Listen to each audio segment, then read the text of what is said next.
भारतातील या शहराने नॉनव्हेज खाण्यावर पूर्णपणे बंदी घातली आहे.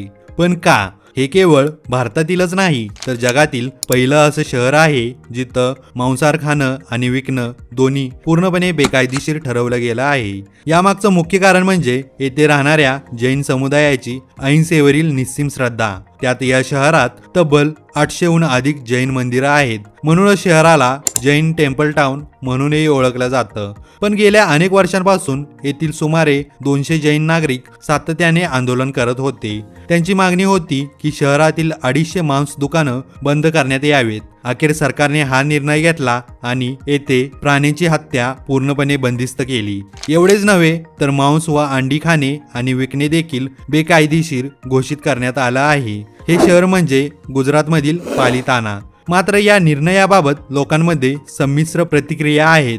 तुमच्या मते हा निर्णय योग्य आहे का?